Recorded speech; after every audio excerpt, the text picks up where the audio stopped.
Coach à domicile, le conseil bien-être de nos experts.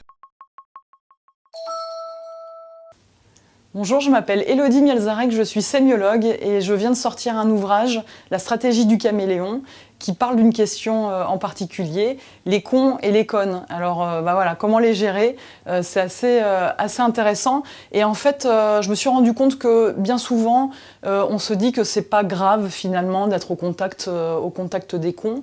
En réalité, quand on pose la question, la connerie est-elle contagieuse? Eh bien, on se rend compte que oui. Il y a une superbe expérience qui a été réalisée en psychologie sociale aux alentours de 1950 par le psychologue Solomon Asch, qui a montré que justement l'être humain était assez sensible à ce qu'on appelle le syndrome de Panurge. Alors, en quoi consiste cette expérience? Il réunit dans une pièce 8 personnes qui doivent comparer la longueur des traits entre eux. Alors, il y a 4 traits sur le tableau et ils doivent dire si le trait A est plus petit ou plus grand que le trait B, C et D. Et en fait, dans cette expérience, il n'y a qu'une seule personne qui n'est pas au courant qu'elle est cobaye. Et qu'est-ce qu'on se rend compte? Qu'est-ce qu'on observe? Eh bien, on voit que la personne, au début, est très mal à l'aise de donner en définitive la bonne réponse.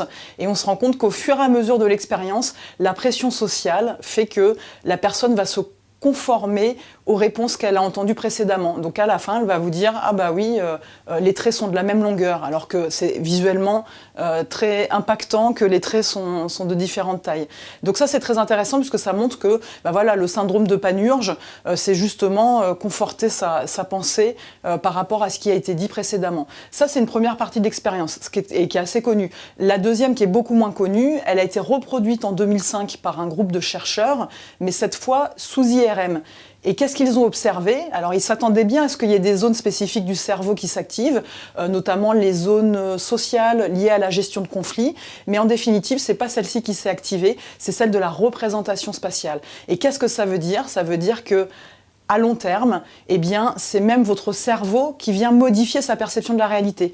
Donc, pour les gens qui sont dans cette salle, eh bien, à force d'entendre la connerie des autres qui disent « bah oui, la longueur des traits est équivalente », eh bien, au début, vous êtes convaincu que vous avez raison, mais au fur et à mesure, eh bien, c'est votre cerveau qui vient modifier votre perception de la spatialité, votre perception du réel, et donc, in fine, vous êtes totalement convaincu que la longueur des traits est équivalente. Donc, la connerie est bel et bien contagieuse.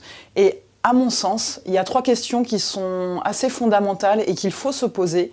Elles concernent le nombre, la fréquence et la hiérarchie. Donc premièrement, la question du nombre. Est-ce que les cons et les connes, est-ce que vous en voyez beaucoup dans une semaine? La question de la fréquence, est-ce que... Donc on a vu, est-ce qu'il y a beaucoup de cons dans votre entourage? La question de la fréquence, c'est sur une semaine. Est-ce que vous êtes à leur contact d'un point de vue de la durée? Est-ce que ce contact, il est long? Et puis, la question de la hiérarchie, est-ce que le con ou la conne a plus de pouvoir hiérarchique que vous? Ça, bien sûr, ça vient jouer dans la balance. Alors, vous l'avez compris, à ces 3 questions, plus vous répondez oui, et plus vous êtes susceptible d'être assez fragilisé sur cette question-là. Donc, il faut rester vigilant. À bientôt sur le HuffPost.